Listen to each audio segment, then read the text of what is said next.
শুনেন কি বলে, কান্তা রাসূল রব্বিল আলামিন, আপনি রব্বুল আলামিনের রাসূল। তার মানে আল্লাহ পাক যত বড় জাহানের রব, আপনি অত বড় জাহানের রাসূল। ডেজিগনেশন কি লাগাইছে, রাসূল রব্বিল আলামিন, রব্বুল আলামিনের রাসূল। তার মানে ওই মরা ওই দব ও জানে আমার নবীজি কেবলমাত্র রসুল না, তিনি রসুলদের রসুল, কুল মখলুকাতের রসুল। তো বলে রব্বুল আলামিনের রসুল, আপনি আমারও রসুল। প্রত্যেকটা মখলুক একটা আলম, প্রত্যেকটা মখলুক আলাদা আলাদা আলম। মাছিকে আলম বলা হয়, মশাকে আলম বলা হয়, পাংখাকে আলম বলা হয়। প্রত্যেকটা জিনিস আলাদা আলাদা এক একটা আলম। কেন বলে এর দিকে তাকাইলেই আল্লাহকে চেনা যায়। আল আলম মা ইউলামু বিহি শাই, আলম তাকে বলে যার দ্বারা কোনো কিছু জানা যায়, সেই কোনো কিছু হলেন আল্লাহ। আল্লাহকে জানা যায়, এজন্য মানুষকেও আলম বলা হয়, আলমে ইনসান। জিনকে আলম বলা হয়, আলমে জিন। মালাইকাকে আলম বলা হয়, আলমে মালায়েক। মেরে মুহতারাম ভাইও, প্রত্যেকটা মখলুককে আলাদা আলম বলা হয়। ওই দব বলে আমিও এক আলম। আপনি আলামিন, রব্বুল আলামিনের রাসূল। আল্লাহ পাকের রুবুবিয়তের আওতা যত বড়, আপনার রিসালাতের আওতাও তত বড়। আর দ্বিতীয়টা কি বলে, ওয়া খাতামুন নবিয়্যিন, আপনি সর্বশেষ নবী আমি জানি। আপনি সর্বশেষ নবী আমি জানি। মাসিও জানে তিনি সর্বশেষ নবী, ওই দব্বেও জানে তিনি সর্বশেষ নবী। আলহামদুলিল্লাহ, الحمد لله نحمده ونستعينه ونستغفره ونؤمن به ونتوكل عليه ونعوذ بالله من شرور أنفسنا ومن سيئات أعمالنا من يهده الله فلا مضل له ومن يضلله فلا هادي له ونشهد أن لا إله إلا الله وحده لا شريك له ونشهد أن سيدنا وسندنا ونبينا وحبيب ربنا وطبيب قلوبنا ومولانا محمدا عبده ورسوله صلى الله تعالى عليه وعلى آله وصحبه وبارك وسلم تسليما كثيرا أما بعد فأعوذ بالله من الشيطان الرجيم بسم الله الرحمن الرحيم ما كان محمد أبا أحد من رجالكم ولكن رسول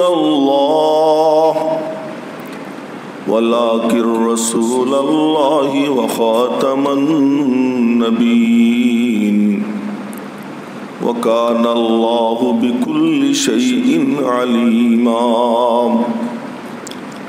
وقال تعالى في مقام آخر وما أرسلناك إلا كافة للناس بشيرا ونذيرا ولكن أكثر الناس لا يعلمون آمنت بالله صدق الله مولانا العظيم وصدق رسوله النبي الأمي الكريم ونحن على ذلك لمن الشاهدين والشاكرين محترم মুসল্লিয়ান ইকরাম, আমরা আলোচনা শুনতেছিলাম, একটা হলো জামালে নবুয়ত আর একটা হলো কামালে নবুয়ত। একটা হলো সূরাতুন নবী আর একটা হলো সিরাতুন নবী। একটা হলো মিলাদুন নবী আর একটা হলো সিরাতুন নবী। তো আলোচনা সবগুলোই সওয়াবের, যেহেতু এই আলোচনা যার তাকে স্মরণ করলেই সওয়াব পাওয়া যায়। কিন্তু কোনো আলোচনায় শুধু আলোচনা করা আর শোনা আমলের মতো কোনো কিছু পাওয়া যায় না। আর একদিক আলোচনা করতে গেলেই আমল ছাড়া কোনো উপায় নাই। তো কোন আলোচনা বেশি জরুরি? যে আলোচনায় আমার আপনার জন্য পথ নির্দেশ, দিক নির্দেশনা, আমার আপনার চলার পথ যেটা নির্দিষ্ট করে দিবে, দিক নির্ণয় করে দিবে, ওই আলোচনা হলো দরকারি। হ্যাঁ, ওই আলোচনাও আমরা করব, শুনব, কিন্তু ওই আলোচনায় আমলের মতো কোনো কিছু পাওয়া যায় না। তো জামালে নবুয়তের আলোচনা করছি আপনাদের সামনে কিছু। জামাল মানে বাহ্যিক সৌন্দর্য, কামাল মানে আভ্যন্তরীণ গুণাবলী, সৌন্দর্য। সূরাত মানে উপরের রূপ, সিরাত অর্থ ভেতরের রূপ, ভেতরের বৈশিষ্ট্যাবলী। তো উপরের রূপের আলোচনা যদি আমরা শুরু করি, শুনতে থাকি, তাহলে শুনতেই থাকব, কিন্তু আমি তো আর ওই রূপ বানাইতে পারবো না। আমার নবীজির নাক কেমন ছিল, তার চোখ কেমন ছিল, তিনি মানে কত সুন্দর ছিলেন, এই আলোচনা তো নিশ্চয়ই সওয়াবের কোনো সন্দেহ নেই। কিন্তু সারা দুনিয়া মিলে কি নবীজির নাকের মতো নাক বানাইতে পারবে? পারবে। কিন্তু আমার নবীজি যখন হেরা গুহা থেকে বের হলেন, বের হওয়ার পরে যে নতুন পরিচয় লাভ করলেন, ওই নতুন পরিচিতি লাভ করার পরে তার অবস্থান কেমন তিনি নিজে বলতেছেন। একবার এক সাহাবী, তার নাম আব্দুল্লাহ ইবনে আমর ইবনুল আস রাদিয়াল্লাহু তাআলা আনহু, উনি খুব বুজুর্গ সুফি তবিয়তের মানুষ ছিলেন। তো উনি নবীজির দরবারে বসে বসে লিখতেন, যা বলেন উনি তাই লিখেন। তো একদিন বর্ষিয়ান মুরব্বীরা বলে, এই ছেলে, তুমি সব কথা লেখো, নবীজি তো মানুষ, কখনো রাগ হয়ে থাকেন, কখনো খুশি থাকেন, কোনটা লিখতে হবে কোনটা লিখতে হবে না একটু যোগ জিজ্ঞাসা করে নিও, সব কেন লেখো? তো একদিন মজলিসে নবীজি লক্ষ্য করতেছেন যে ছেলেটা লেখতো, এখন আর লেখে না। খুব অল্প বয়সে ছিলেন উনি, এখন আর লেখেন না। তো নবীজি বললেন, কিরে আব্দুল্লাহ, লেখিস না কেন?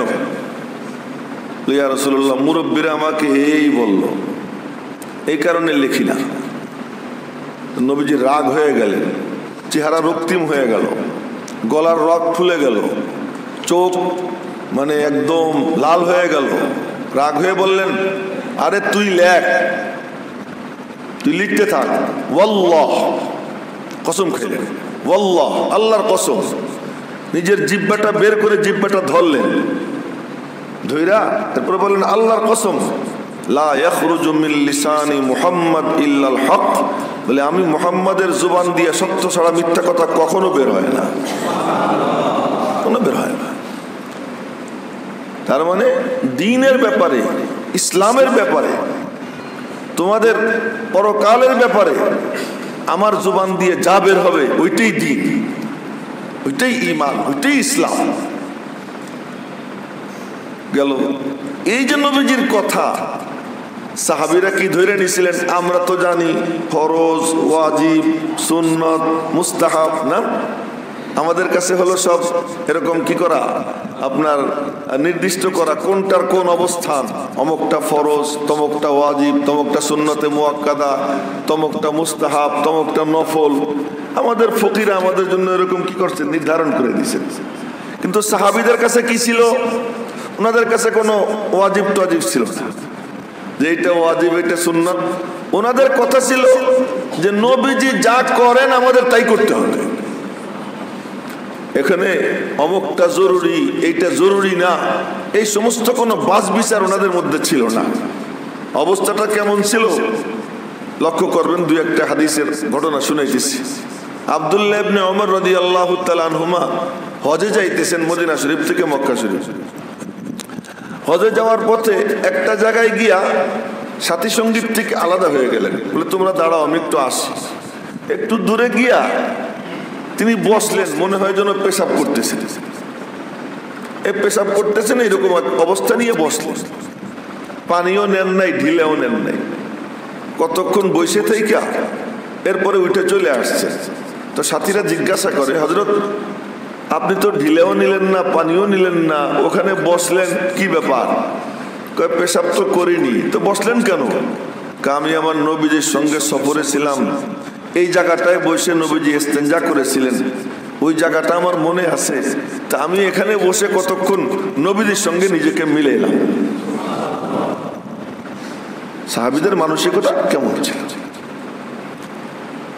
আর এক হাদিস আপনাদেরকে গত শুক্রবারে শুনেছি, আবার শুনিয়ে দিই আজকে।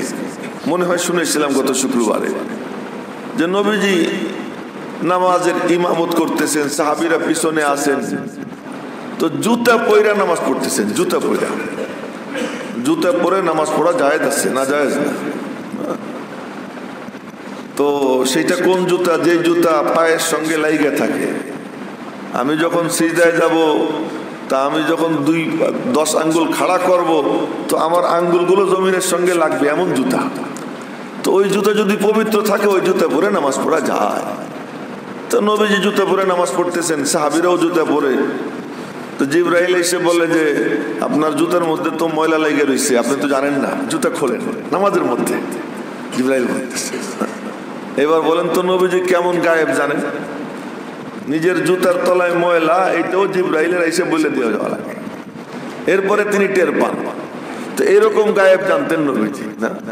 আল্লাহ বলেন কুল লা ইয়ালামুল গায়বা ইল্লাল্লাহ, যে গায়েবের ইলম একমাত্র কার? আল্লাহ, আর কারণ না। নবীজিও জানতেন না। নবীজি নামাজের মধ্যে জুতা খুলে ফেলছেন, জুতা খুলে ফেলছেন, নবীজি দেখতেছেন, সাহাবীরাও খুলে ফেলাইতেছে। নামাজের মধ্যেই দেখতেছেন নবীজি। নামাজের মধ্যে কি ঘুরে দেখছেন? তোরা কি করিস? নামাজের মধ্যে দেখতেন কেমনে? নবীজি ওই সামনে আয়না হয়ে যেত, নবীজির সামনে, নবীজির সামনে যখন দাঁড়াইতেন, তো নবীজির এই চেহারার আলোতে সামনের দেয়ালটা পুরো আয়নার মতো হয়ে যেত। তো পিছনের সব দৃশ্য নবীজি দেখতেন, মুসল্লিরা কে কি করতেছে না করতেছে। আল্লাহ পাক এই সিস্টেম তার জন্য করে দিয়েছিলেন। তো সবাই জুতা খুলে ফেলছে। নামাজের শেষে নবীজি বললেন যে আমি খুললাম তো এই জন্য যে আমাকে জিবরাইল বলল আপনার জুতায় ময়লা, তোমরা কেন খুললাম? আমরা তো খুললাম, আপনি খুলছেন এই কারণে। ময়লা আছে না নাই ওটা আমাদের দেখার বিষয় না, আমাদের তো আমাদেরকে আপনার সঙ্গে মিলাইতে হবে। সাহাবীদের বুঝ, এই বুঝ দিয়েছেন জনাবে মুহাম্মদুর রাসূলুল্লাহ সাল্লাল্লাহু আলাইহি ওয়াসাল্লাম। তো এটা কবে থেকে? মা কানা মুহাম্মদ আবা আহাদিম মির রিজালিকুম ওয়ালাকিন রাসূলুল্লাহ। একদিন ছিলেন মুহাম্মদ ইবনে আব্দুল্লাহ, আজ হলেন মুহাম্মদুর রাসূলুল্লাহ। এতদিনের পরিচয় আব্দুল মুত্তালিবের নাতি, আজকের পরিচয় আল্লাহর রাসূল। এ রাসূলুল্লাহ, এই কথাটা আগেও বলছি, আবার আজকে স্মরণ করাই দিই। রাসূলুল্লাহ, আল্লাহর রাসূল, এই ডেজিগনেশন আর কোন নবী পান নাই। সব নবী রাসূল। তিলকার রাসূল ওয়া রাসূলান, কোরআন শরীফের শব্দ। তিলকার রাসূল ফাদ্দালনা বা'দাহুম আলা বা'দ ওয়া মা আরসালনা মির রাসূল। কিন্তু কারো ব্যাপারে রাসূলুল্লাহ নাই, নাম উল্লেখ আছে, রাসূলুল্লাহ নাই। একমাত্র রাসূলুল্লাহ যার নামে আল্লাহ পাক কোরআন শরীফে উল্লেখ করেছেন, তিনি হলেন মুহাম্মদ মুস্তাফা সাল্লাল্লাহু আলাইহি ওয়াসাল্লাম। এজন্য কারো নামের কালিমায়, কোন নবীর নামের কালিমায় কি নাই? রাসূলুল্লাহ নাই। সব নবীর কালিমার মধ্যে অন্য কেউ নবিউল্লাহ, কেউ নাজিবুল্লাহ, কেউ খলিলুল্লাহ, কেউ রূহুল্লাহ, কেউ কালিমুল্লাহ, কিন্তু রাসূলুল্লাহ কাউকে বলা হয় না, অথচ উনি রাসূল। মুসা আলাইহিস সালাম রাসূল, কিন্তু রাসূলুল্লাহ বলা হয় না। কেন? এর কারণটা আজকে একটু ভালো করে বুঝেন। আগেও বলছি হালকা ভাবে, আজকে একটু লক্ষ্য করে শোনেন যে রাসূলুল্লাহ কাকে বলে, রাসূল কাকে বলে। নবী রাসূল বলা হয় যে আল্লাহর থেকে নেয়, উম্মতকে দেয়, তাকে নবী এবং রাসূল বলা হয়। রাসূলুল্লাহ কাকে বলা হয়? রাসূলুল্লাহ তাকে বলা হয় যে আল্লাহর থেকে নেয়, কুল মখলুককে দেয়, এমনকি নবীদেরকেও যিনি দান করেন, তাকে কি বলা হয়? রাসূলুল্লাহ বলা হয়। তো আমাদের নবীজি, আমাদের পয়গম্বর, তিনি কেমন রাসূল ছিলেন, তার শান কি একটু খুব খেয়াল করে শুনবো। তার শান কি? যে তিনি পাথরের রাসূল, এবং তার প্রমাণ সাহাবীরা দেখছেন। নবীজি হেঁটে যাইতেছেন, আবু বকর ওমর সাথে, হঠাৎ করে কানে আওয়াজ আসতেছে। কি আওয়াজ? আসসালামু আলাইকা আইয়ুহান নবী ওয়া রাহমাতুল্লাহি ওয়া বারাকাতুহু। আমরা আত্তাহিয়াতুর মধ্যে পড়ি, এই আওয়াজ আসতেছে আবু বকর ওমরের কানে। আবু বকর ওমর সালাম দেয়, কে কোথায়, লোক কোথায়? ডাইনে বামে তাকাইয়া মানুষ তালাশ করতেছেন আবু বকর ওমর। নবীজি বললেন, তোমরা কি তালাশ করো? এই সালাম কে দেয়? তালাশ করতেছি। আল্লাহর হাবিব বললেন, মানুষ তালাশ করে তো পাবো না, সালাম দিচ্ছে হলো ওই পাথরটা, ওই পাথরে সালাম দিতেছে, ওর সঙ্গে আমার পরিচয় আছে, ও আমাকে সালাম দিচ্ছে, তো পাথর সালাম। শান কি তার? সুবহানাল্লাহ, সুবহানাল্লাহ। কি শান? যে মরা খেজুর গাছ, আপনারা দেখবেন যত গাছ আছে ম্যাক্সিমাম গাছই এমন, মাথা কাটার পরেও যদি পানি ঢালা হয় আবার ডাল গজায়। আম গাছ বলেন, কাঁঠাল গাছ বলেন, বিভিন্ন গাছ গাছালি আছে, কিন্তু একমাত্র গাছ এই খেজুর গাছ, যে গাছের মাথা কাটলে আর তা পুনর্বার মানে হবে, তাজা হবে, এর কোনো সম্ভাবনা নাই। এই জন্য খেজুর গাছের তুলনা করেছেন নবীজি মানুষের সঙ্গে, বলছেন মাসালুহা মাসালুল মুসলিম, বুখারী শরীফের হাদিস। বলে মানুষ কেমন? এই হাত কাটো, এই হাত কাটো, আল্লাহ না করুক 4 হাত পাই কাটা, কান কাটা, নাক কাটা, শরীর এখান থেকে ওখান থেকে চাইসা সুইসা সালাইয়া চলাইয়া, খুব নির্যাতন তো কতজনকে করে না, এরকম করে, নির্যাতন করে সব অঙ্গ প্রত্যঙ্গ কেটে ফেলছে। মাথাটা আছে, মানুষ জিন্দা, কিন্তু একটা মানুষের সব অঙ্গ আছে কিন্তু মাথা নাই, তার জিন্দা থাকার কোনো সম্ভাবনা আছে? কোনো সম্ভাবনা নেই। তো নবীজি বলেন খেজুর গাছ কেমন? মাসালুহা মাসালুল মুসলিম, খেজুর গাছ হলো মুসলমানের ন্যায়, এই মানুষের মতো। বলে মুসলমানের যেমন সব কিছু কাজে লাগে, খেজুর গাছেরও সব কাজে লাগে। খেজুর গাছের পাতা দিয়া চাটাই বুনানো যায়, খেজুর গাছের কাটা দিয়া বিভিন্ন কাম হয়, খেজুর গাছের কে ফাড়লে পরে তা দিয়ে খুঁটি বানানো যায়। এই গ্রামের ঘরটরের খুঁটি খেজুর গাছ দিয়ে বানায়। উপরে মাথা কাটো, ওখানে মাটি পাওয়া যায় সাদা, ওইটা খাওয়া যায়। খেজুর গাছের একদম এভরিথিং উপর থেকে নিচ পর্যন্ত সবটা কামে লাগে। এক মুসলমান সে এমন যে তার সব কিছু কামে লাগে। যখন দুঃখের মধ্যে পড়ে বলে ইন্না লিল্লাহ, আমল নামায় সব লেখা হয়ে যায়।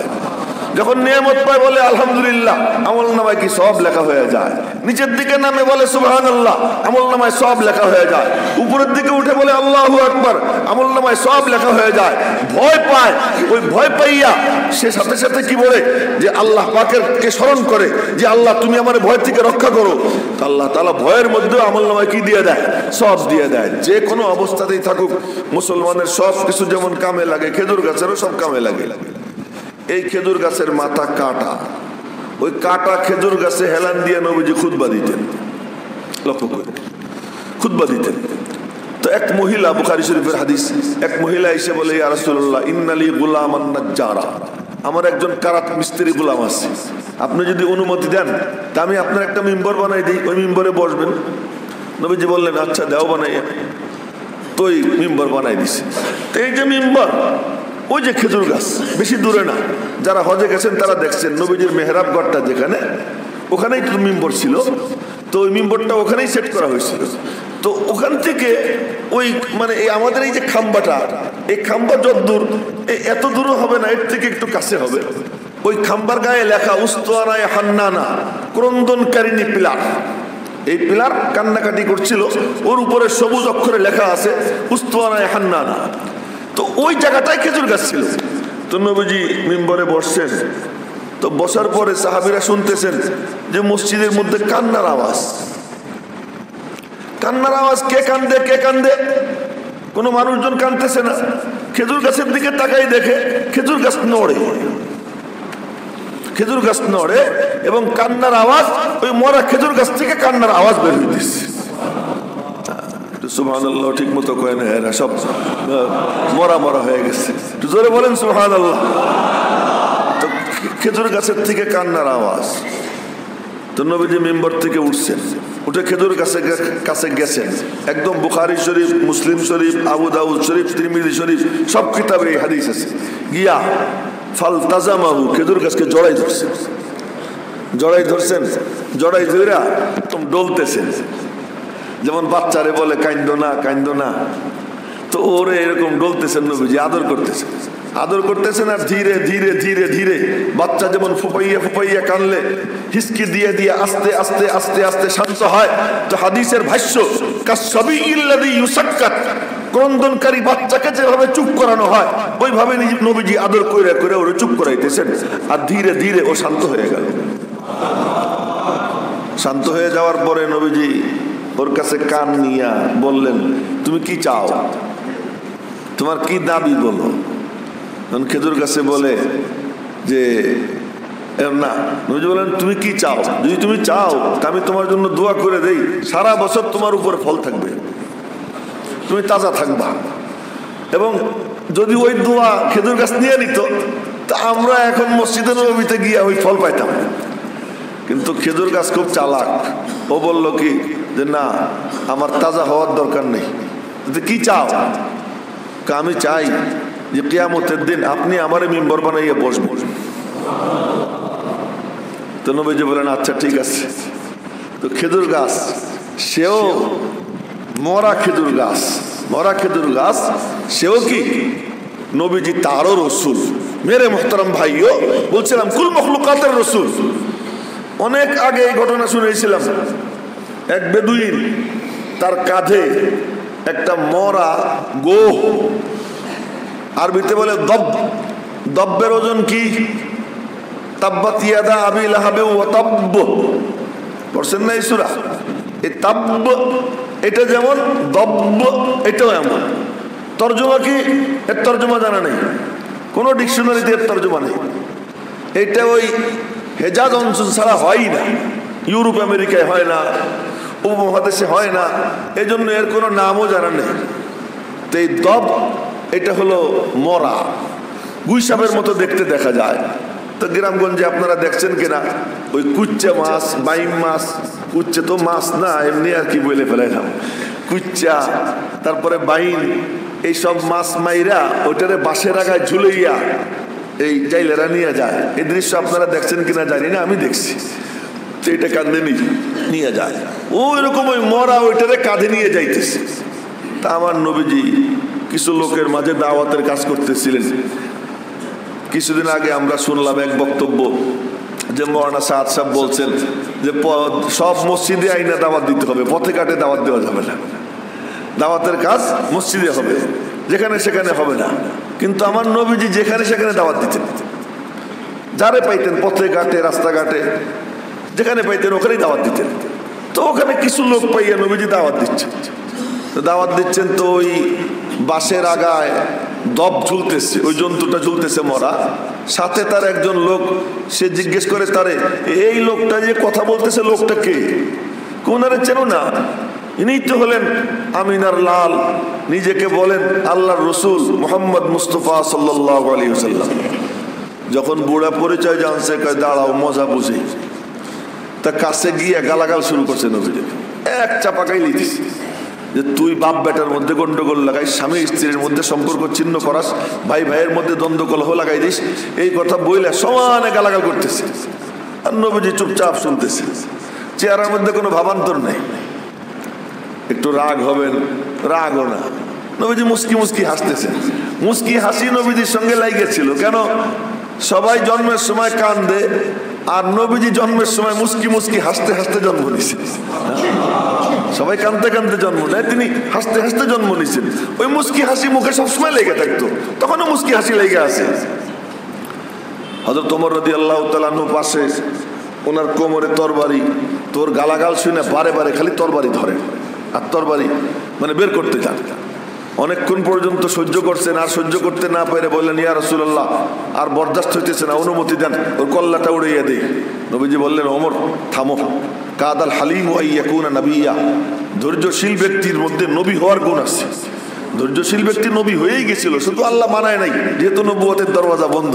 তাহলে যার মধ্যে ধৈর্য আছে তার মধ্যে নবী হওয়ার যোগ্যতা আছে, ধৈর্য ধরো।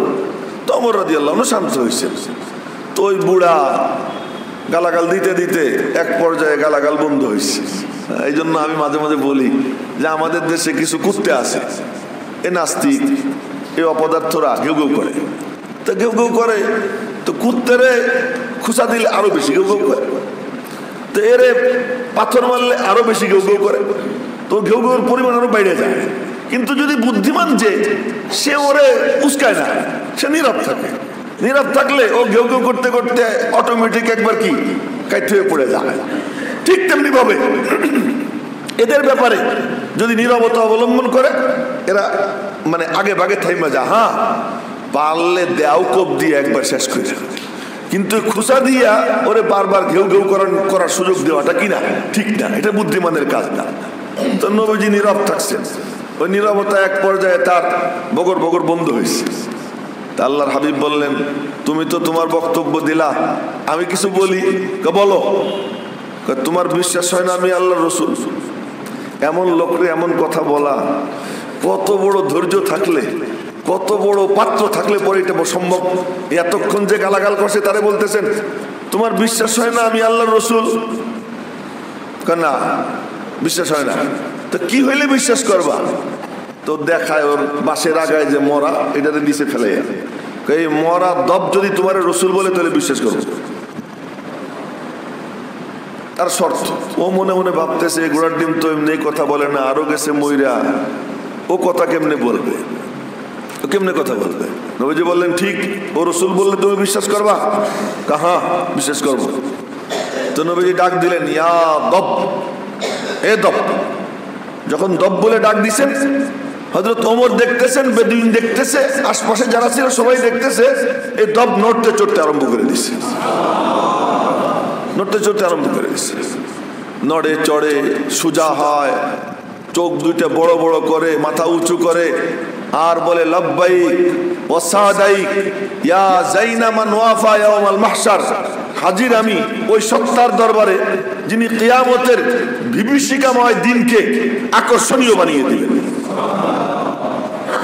ওর এই এলেমটুকু আছে না, ওর এই এলেমটুকু আছে যে কিয়ামতের কঠিন দিনকে যিনি সাজাইয়া দিবেন চোখের পানি দিয়া, আল্লাহর কাছে কান্নাকাটি কইরা, এই এলেমটা তার আছে। তো বলতেছে কিয়ামতের বিভীষিকাময় দিনকে যিনি সহজ বানাই দিবেন, আকর্ষণীয় বানাই দিবেন, ওই সত্তার দরবারে আমি হাজির। তো নবীজি বললেন, মান আনা, আমি কে? এবার শুনেন তার জবাবটা কি।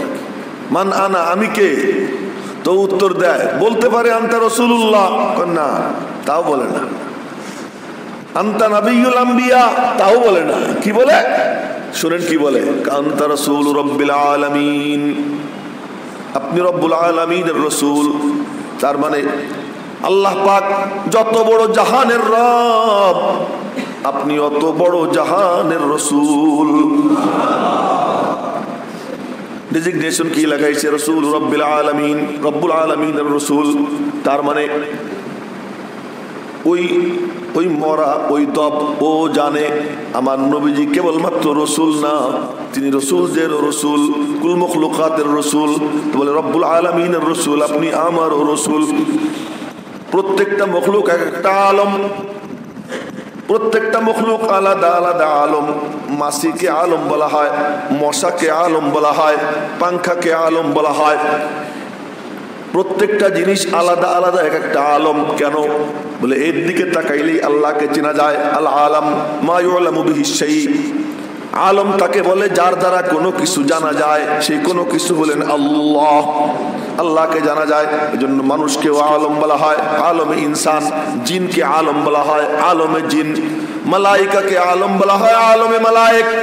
মেরে মুহতারাম ভাইও, প্রত্যেকটা মখলুককে আলাদা আলম বলা হয়। ওই দব বলে আমিও এক আলম। আপনি আলামিন, রব্বুল আলামিনের রাসূল। আল্লাহ পাকের রুবুবিয়তের আওতা যত বড়, আপনার রিসালাতের আওতাও তত বড়। আর দ্বিতীয়টা কি বলে? ওয়া খাতামুন নবিয়্যিন, আপনি সর্বশেষ নবী আমি জানি। আপনি সর্বশেষ নবী আমি জানি। মাসিও জানে তিনি সর্বশেষ নবী, ওই দব্বেও জানে তিনি সর্বশেষ নবী, মাসেও জানে তিনি সর্বশেষ নবী। আর মির্জা গোলাম মোহাম্মদ কাদিয়ানি, ও বলে আমিও নবী। আস্তাগফিরুল্লাহ, ও বলে আমিও নবী। তো মজার ব্যাপার, ও যখন কইছে আমি নবী, তোর নাম ছিল গোলাম আহমদ। তো এক বুজুর্গের সামনে গেছে, ওনার নাম শাহ আতাউল্লাহ বুখারী। তুই নবী হইলি কেমনি? তোর নামে দি গোলাম, গোলাম কাইটে দিলাম। গোলাম কাইটে দিলেই তো আহমদ থাকে। আর ঈসা আলাইহিস সালাম আহমদ নামের নবী সুসংবাদ দিয়েছেন, তা আমি সেই নবী। হযরত আতাউল্লাহ শাহ বুখারী রাহমাতুল্লাহ আলাইহি বললেন, আমার নাম তো আতাউল্লাহ, আমি আতা কাইটে দিলাম, থাইকে গেল আল্লাহ। তুই তোর নামের গোলাম কাইটে দিলে যদি আহমদ থাকে, তা আমি আমার নামের আতা কাইটে দিলাম, থাকলো আল্লাহ। আমি আল্লাহ বলতেছি, তুই কুত্তা, তুই শুয়ার। তো ও নবুয়তের দাবি করছে, বিচ্ছিরি ছিল, চেহারাবিদ গুটে ছিল, কোন নবীর চেহারা খারাপ ছিল না পৃথিবীতে। যে নবী যখন আসছেন ওই সময়কার ধরা পৃষ্ঠে যত মানুষ, তার মধ্যে সবচেয়ে সুন্দর ওই নবী ছিলেন। ওই নবী আল্লাহ পাক নবীরে খুব আকর্ষণীয় করে বানাইতেন। তো ওই মরাদব সে বলতেছে, আনতা রাসূল রাব্বিল আলামিন, আপনি রব্বুল আলামিনের রাসূল, ওয়া খাতামুন নবিয়্যিন, এবং সর্বশেষ নবী। কদ আফলাহা মান সাদ্দাকাক, যে আপনাকে সত্যবাদী আখ্যা দেয় সে কামিয়াব হয়ে যায়। ওয়া হালাকা মান কাযযাবাক, যে আপনাকে মিথ্যাবাদী আখ্যা দেয় সে ধ্বংস হয়ে যায়। এই কথা বলে আবার ওর মাথা হেলে পড়ে যায়, ও আবার মরে যায়। নবীজি বললেন, এবার তোমার কি বক্তব্য বলো। ও স্তম্ভিত হয়ে গেছে, অপলক নেত্রে ওর দিকে তাকাই রয়েছে। এরপরে সেই বুড়া কি কয় শোনেন। বুড়া বলে, আমি তো চিনতাম না, ও না আমারে চিনাইয়া দিল। জাযাকাল্লাহ কে চশমম বাজে কর দি, মুরাবাজা নেজা হামরাজে কর দি। আমি চিনতাম না, মরাদব আমাকে চিনাইয়া দিছে, আমার দিলের সব ময়লা দূর হয়ে গেছে। নবীজির হাতে হাত দেয়, কালিমা পড়ে, সঙ্গে সঙ্গে মুসলমান হয়ে যায়। তিনি সারা জাহানের রসুল, কুল মখলুকাতের রসুল। প্রত্যেকে জানতো আমার অধিকার আর কোথাও না পাইলে তার কাছেই পাবো, তিনি আমার অধিকার আদায় করে দিবেন। সুবহানাল্লাহ, সুবহানাল্লাহ। না, নবীজি যাইতেছেন সাহাবীদেরকে সাথে নিয়া। তো দেখেন একটা হরিণ বান্ধা, পাশে তার শিকারী বসা। তো নবীজি হাইটে যাইতেছেন, ওই হরিণ আওয়াজ দিয়ে উঠছে।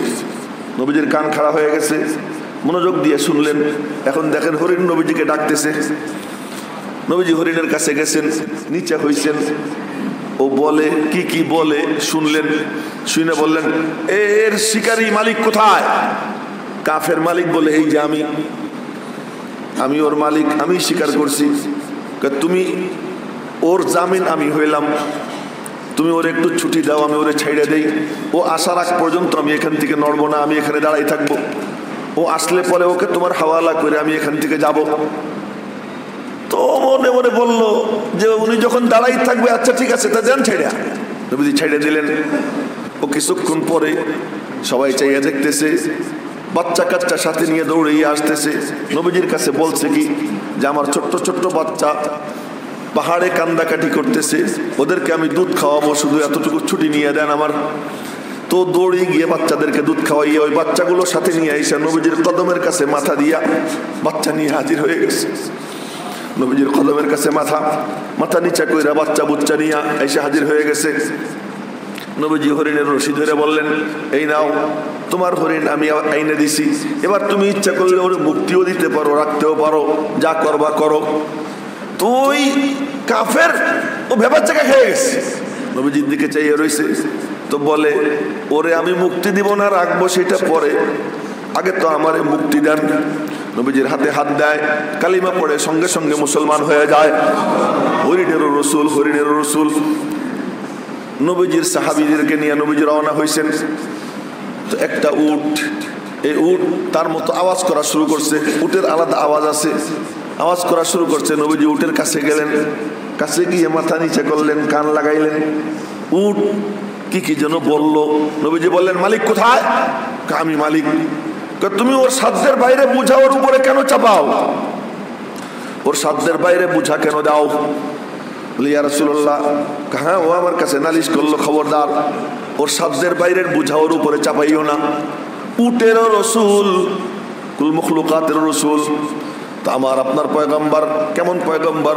মুহাম্মাদুর রাসূলুল্লাহ সাল্লাল্লাহু আলাইহি ওয়াসাল্লাম, আল্লাহ পাকের রসুল। একমাত্র তাকে রাসূলুল্লাহ বলা হয়, আর কাউকে রাসূলুল্লাহ বলা হয় না। রসুল তো বলা হয়। কিন্তু রাসূলুল্লাহ ডেজিগনেশন একমাত্র তারই পাওনা। তাই আল্লাহ পাক বলতেছেন মা কানা মুহাম্মদ আবা আহাদিম মির রিজালিকুম ওয়ালাকিন রাসূলুল্লাহ ওয়া খাতামান নবিয়্যিন। এ ভালো করে মনে রাখবো একটা কথা, নবীজিকে মানতে হলে তার সব গুণ সহ মানতে হবে। যে খাতামুন নবিয়্যিন মানবে না সে কাফের, তারে যে কাফের মনে করবে না সেও কাফের। পরিষ্কার কথা, নবীজি খাতামুন নবিয়্যিন, সর্বশেষ নবী। যে নবীজিকে খাতামুন নবিয়্যিন মানবে না সে কাফের। ওই কাফেরকে যে কাফের মনে করবে না সেও কাফের। নামাজের মধ্যে ত্রুটি যদি থাকে, কথার কথা, রোজার মধ্যে ত্রুটি থাকে, যাকাতের মধ্যে ত্রুটি থাকে, সমস্ত আমলের মধ্যে ত্রুটি আছে, কিন্তু নবীজির উপর ঈমানটা তার ঠিক আছে। আমার নবীজি এই গুণ সম্পন্ন, এই বিশ্বাস যদি কারো থাকে, আল্লাহর কসম সে যদি কিছু শাস্তি হয় তো আল্লাহ পাক তারে মুক্তি দিয়ে অনাদি অনন্তকালের জান্নাত দান করবেন। কিন্তু যদি এমন হয় যে খাতামুন নবিয়্যিনের ব্যাপারে একটু কোন রকম ঝামেলা, নবীজি ইলমে গায়েব তার আছে এমন কোন ঝামেলা মনের মধ্যে পোষণ করে, ওটা বেঈমান। এটা বেঈমান। ইলমে গায়েব একমাত্র কার? আল্লাহর সঙ্গে কেউ যদি কাউকে শরীক করে তো সে কাফের, অনাদি অনন্তকালের জাহান্নামী হবে। তো এখন তো বলতেছিলাম তিনি আমাদের রসুল। তা আমাদের রসুল কেমন রসুল এবং কেমন রসুলের উম্মত হবার আল্লাহ পাক আমাদেরকে তৌফিক দান করেছেন, এজন্য আল্লাহ পাকের শুকর আদায় করি আলহামদুলিল্লাহ। তো ওয়ালাকিন রসুল আল্লাহ। এখন তো মিছিল শুনি, সৃষ্টিকুলের শ্রেষ্ঠ ঈদ, বিশ্ব নবীর জন্ম ঈদ, সুবহানাল্লাহ। দেয়ালে বড় বড় চিকা, সৃষ্টিকুলের শ্রেষ্ঠ ঈদ, বিশ্ব নবীর জন্ম ঈদ। তুমি জন্ম ঈদ পালন করো। আব্দুল কাদের জিলানী তো জন্ম ঈদ পালন করেন নাই, খাজা মঈনুদ্দিন চিশতি আজমেরি জন্ম ঈদ পালন করেন নাই, সাহাবীদের মধ্যে কোন এক সাহাবী জন্ম ঈদ পালন করেন নাই। আর তুমি নবীজির এত বড় আশিক হয়ে গেলা, তুমি জন্ম ঈদ পালন করো। তো এটা নবীজির জন্মের পরে খুশি মানায়। কোন জন্ম? মা আমিনার পেট থেকে জন্ম। ওই জন্মে খুশি তো আবুল হাব হয়েছিল, শুনেছিলাম আপনাদেরকে। আবুল হাবকে যে সংবাদ দিছে, আঙ্গুল উঁচে করে আবুল হাব বলছে জাতরে আজাদ করে দিলাম। এই কারণে আবুল হাব কি পাইছে জানেন? ওই সোমবার দিন কবরে সে এরকম তার আঙ্গুল মুখে নেয়, আল্লাহ পাক তাকে মিষ্টি পানি নসিব করে দেয়। এই আবুল হাবের। তো নবীজির ভালোবাসা, ইয়া নবী সালাম আলাইকা যারা বলে, হালুয়া ভালো খায়, খাবার খুব ভালো খায়, চেহারাও খুব সুন্দর, তাদের দেখে চেহারা সুন্দর, পকেটের টাকাও বেশ মানে রমরমা টাকা পয়সা মিলে যায়। ওই যে নবীজির ভালোবাসার গীত গাইতেছে। আল্লাহ কয় আবুল হাবরেও খাওয়াইছি, তোদেরকেও খাওয়াবো, তোদেরকেও খাওয়াবো। কিন্তু মনে রাখবেন যে এগুলো যখন মারা যাবে, মারা যাওয়ার পরে কিয়ামতের দিন উঠবে, ওদের একটারও মাথা থাকবে না, মাথা ছাড়া উঠবে। কেন? আল্লাহ পাকের ওয়াহদানিয়ত হলো মাথা। খুতবার মধ্যে পড়ি, লক্ষ্য করছেন কিনা, যে ওয়াহিদুল্লাহ ফাইন্নাত তাওহীদ রাসুত তাআত। তাওহীদ হলো সমস্ত ইবাদতের মাথা। এই তাওহীদের মধ্যে যার ঘাটতি, তার ইবাদত সব ফালতু, কোনো দাম নেই। উঠবে, মাথা থাকবে না, কোনো বেদাতির মাথা থাকবে না। লাল কালি দিয়ে লিখে রাখেন, কোনো বেদাতির মাথা থাকবে না। কেন? আল্লাহ পাকের ওয়াহদানিয়তের মধ্যে যদি শরীক করে, তো তার যেমন নাকি মাথা ছাড়া মানুষ, ও মাথা ছাড়া মুসলমান, মাথা ছাড়া মুমিন, ওর মাথা থাকবে না, ওই মাথা ছাড়া উঠবে হাসরের ময়দানে। যেহেতু সমস্ত ইবাদতের মাথা হলো কি? তাওহীদ। তাওহীদ বাদ চলে গেলে আর কোনো কিছু থাকেই না, ওর কোনো মূল্যই থাকে না। কিন্তু দুনিয়াতে বড় রমরমা, কি মজার মজার খায় তারা, কি মজার চেহারা, সুবহানাল্লাহ। টাকাও পায় অনেক। এক এক ওয়াজে দেখবেন এই বেদাতিরা 1 লাখ 1.5 লাখ টাকাও পায় এক এক ওয়াজে। আর আমাদের মাশাআল্লাহ গাড়ি ভাড়াও হয় না, মাঝে মাঝে দেখি গাড়ি ভাড়াও হয় না। এই আপনাদেরকে শুনেই দিই, শরীয়তপুর গেলাম, আসলাম গত পরশুদিন। এই ওখানে গিয়েই ঠান্ডা লেগে গেছে, জ্বর ঠান্ডা চলতেছে আমার। এই কত কষ্ট করে গেছি, আমার ভাড়াই সব মিলে খরচ প্রায় 12-14 হাজার টাকা আমার পকেটে দিয়ে দিছে। পরে দেখলাম 10,000 টাকা দিছে। মানে আপনাদেরকে জানাইতেছি, এটা বলতেছি কেন যে শহীদ দিনের কথা বলতে যাই এরকম কষ্ট করতে হয়, কিন্তু যদি ওই খাজা সাইজে যাই, ওদের দলে যোগ দেই, আপনারা দেখবেন ইয়াহিয়া মাহমুদের হেলিকপ্টার দিয়ে নিয়ে যাবে। একেবারে আমি কসম খাইলে কাফারা দিতে হবে না, হেলিকপ্টার দিয়ে নিয়ে যাবে, টাকাও দিবে মোটা অঙ্কের। কেন? ওই শুধু বলবো ইয়া নবী সালাম আলাইকা, মাশাআল্লাহ অনেকের মাথা চলতে শুরু হয়ে গেছে, অনেকেরই মাথা চলতেছে। তো এ যদি করি তাহলে কি দুনিয়ার জিন্দেগিতে খুব রমরমা থাকা যাবে, চেহারাও সুন্দর হবে, আর রস ভরা থাকবে, পেটও ফুলে যাবে। এরকম চুলকান লাগবে না, এরকম আঙ্গুল দূরে নিয়ে চুলকিতে হবে, পেট অনেক দূরে পৌঁছে যাবে না। তো যদি কি হয় এটা করি, তো দুনিয়াতে আল্লাহ পাক ওদেরকে দেয়, আবু লাহাবও পাইছে, ওরাও পায়। এই পাওয়া দেখে ধোঁকা খাওয়া যাবে না যে সুবহানাল্লাহ কি শানদার, বাবারে বাবা দেওয়ানবাগের পেট কত বড়, দেওয়ানবাগের পেট কত বড়, এক বাবার পেট এক বাবার পেট, মানে তার পেট চুলকাইতে হলে আর অন্য মানুষ লাগে, নিজে হাতে চুলকাইতে পারে না, তো বড় বড় পেট হয়ে যায়।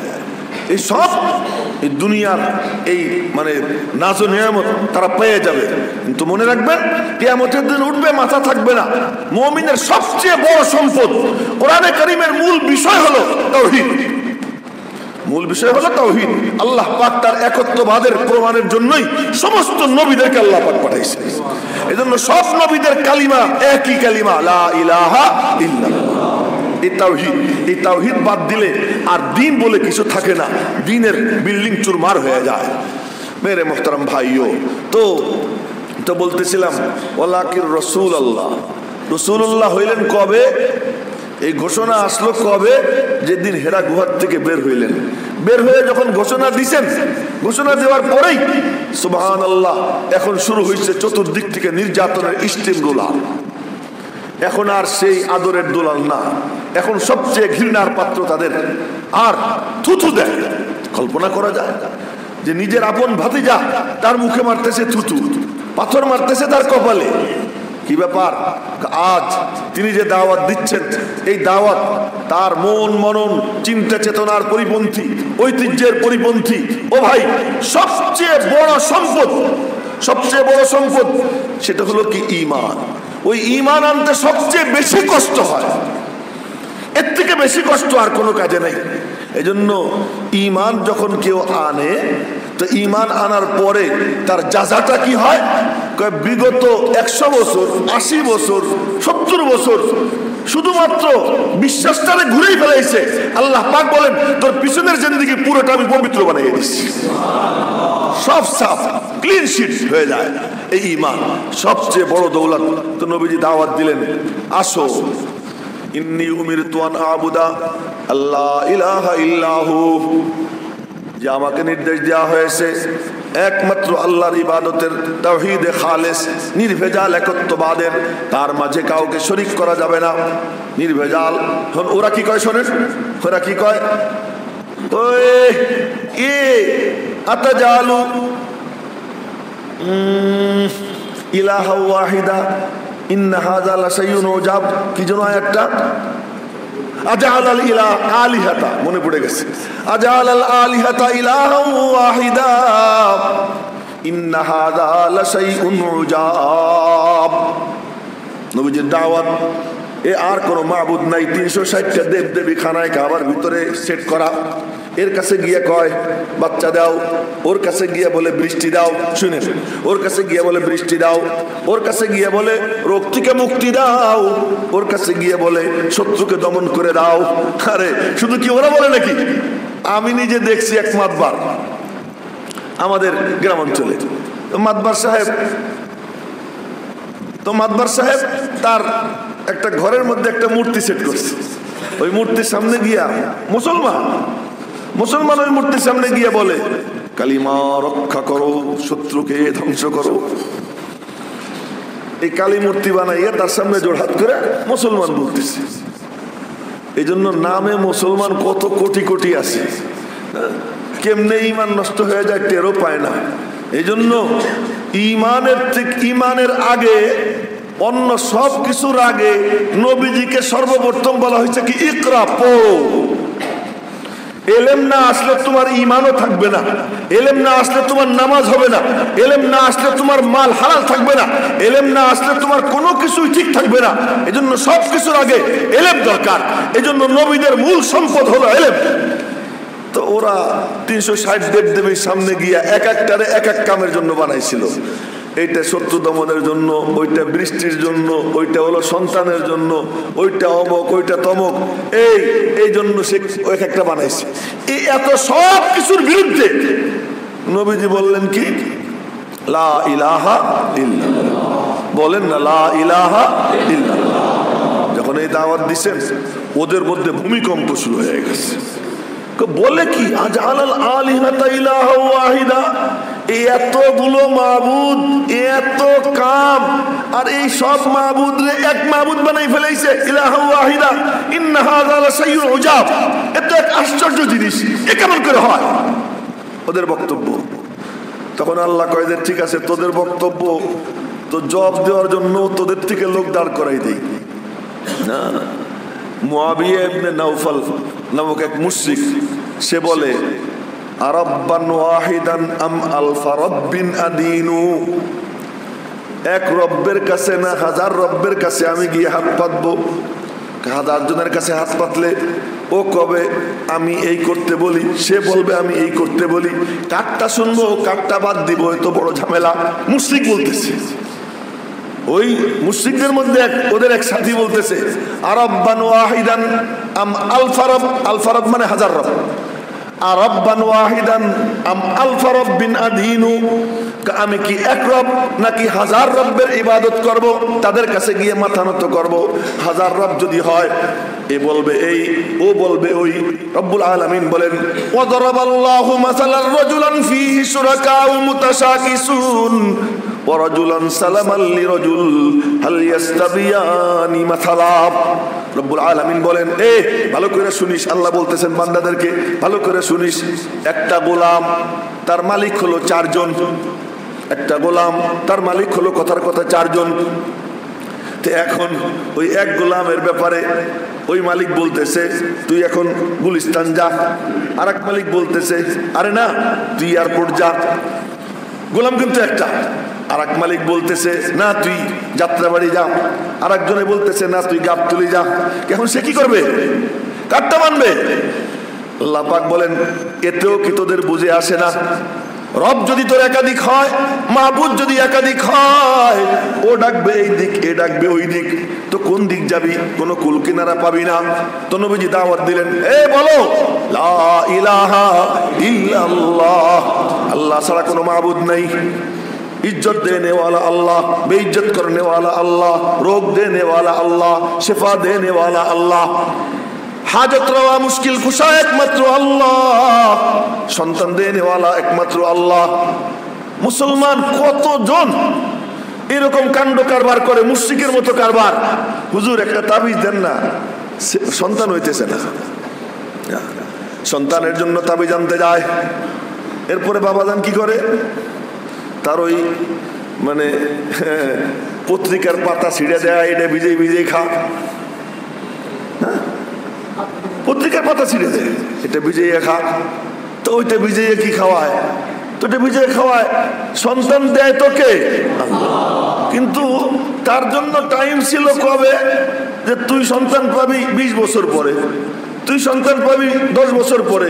ওই নির্দিষ্ট টাইম আসলে সন্তান তো আল্লাহ দিবেন, কিন্তু তুই বাবার কাছে গিয়া ওই যে পত্রিকার পাতা ভিজাইয়া পানি খাওয়াইয়া এরপরে সন্তান হওয়ার পরে কয় যে বাবার এই মানে তাবিজের বরকতে সন্তান হইছে, ঈমান নষ্ট হইয়া ওই গাধাটা কাফের হয়ে যায়। অথচ সন্তান দিল কে?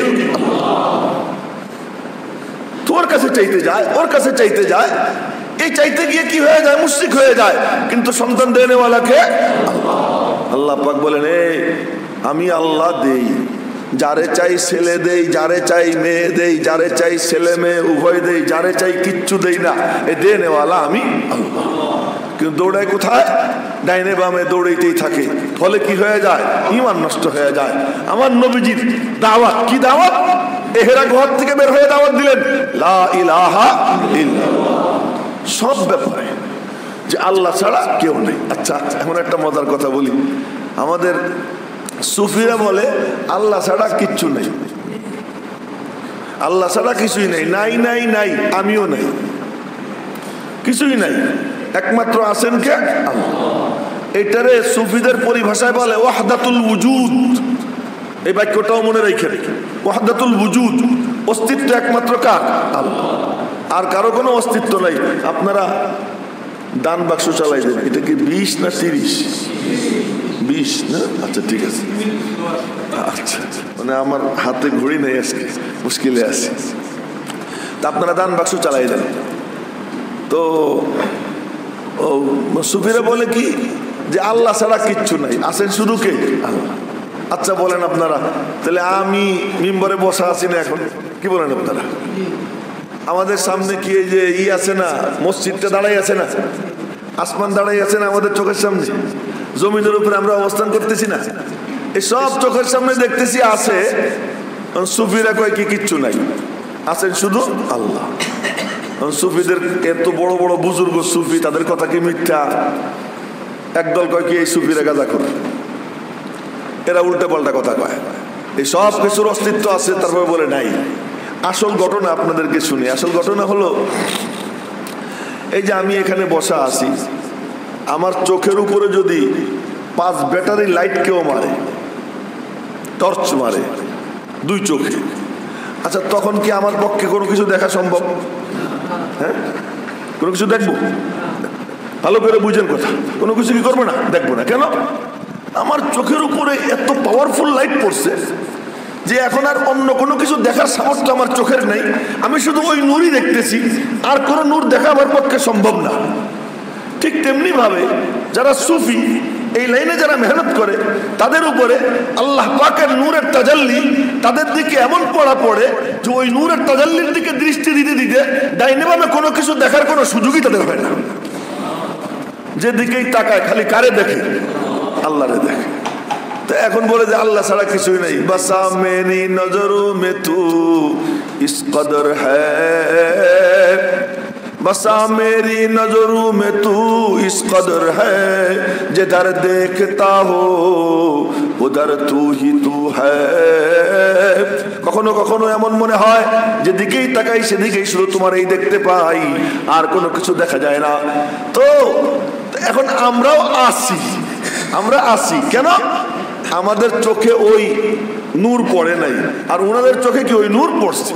ওই পাশেই যার চোখে লাইট পড়ে না সে ডাইনে বামে দেখে। তো সুফিদের অবস্থা আর আমাদের অবস্থা পার্থক্য হলো এই যে সুফিদের চোখে তাদের উপরে আল্লাহ পাকের নূরের তাজাল্লি পড়ে, ওই নূরের তাজাল্লি পড়ার কারণে আর কোনো কিছু তারা কি করে না? দেখে না।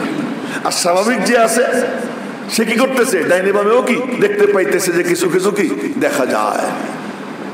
এই যে সিসি ক্যামেরা আছে না, সিসি ক্যামেরায় তো মাশাআল্লাহ আল্লাহ জানে কোন চোর টোর আশপাশে লুকাই আছে কিনা, তাই তো আবার সেও বুঝে ফেলাবে যে কি করা যায় না। এই সিসি ক্যামেরায় তো সবকিছু ওঠে, কিন্তু সিসি ক্যামেরার যে এই ক্যামেরার উপর যদি টর্চ মারে তাহলে কিন্তু আর কোনো কিছু ভাসে না, কোনো ছবি ওঠে না। তা আমার একজন এক পিচ্ছি, এই রামপুরের পিচ্ছি, এই তো টিভি রোডের এক পিচ্ছি, ওরা আইসা ওর দিকে টর্চ মারছে, মাইরা কয় দাদা এই যে দেখেন, আমারে বলতেছে এখন আর কিচ্ছু দেখা যায় না, এখন বাইরে কোনো দৃশ্য আর ভাসে না। সিসিটিভি ক্যামেরায় যদি ওই ক্যামেরায় লাইট মারে ও আর কোনো কিছু ক্যাচ করতে পারে না, তো আল্লাহ পাক রব্বুল আলামিনের নূরের তাজাল্লি যার চোখের উপরে পড়ে যায়, যার হৃদয়ে পড়ে যায়, সে আর কোনো কিছু দেখে না। এই না দেখাটা তার কোনো দোষ না, এটাও গুণ। এটাও কি গুণ? জন্য সুফিরা যে বলে ওয়াহদাতুল ওয়াজুদ, একমাত্র অস্তিত্ব কার? আল্লাহ। আহলে হাদিসরা কয় এই দেখো, এই যে উল্টা পাল্টা কথা কয় সুফি। আরে সুফির ওই দৃষ্টিভঙ্গিটা বুঝলে আর সুফিরে কেউ কি করতো না? গালি দিত না। প্রত্যেকে যার যার অবস্থানে কি আছে ঠিক আছে, এটা খুব জটিল মাসলা। এই জটিল মাসলার উপর আলোচনা ইনশাআল্লাহ পরে করব বিস্তারিত। আজকে এই পর্যন্তই থাক, যাদের সুন্নত বাকি আছে কবল জুমা 4 রাকাত পড়ে নেয়।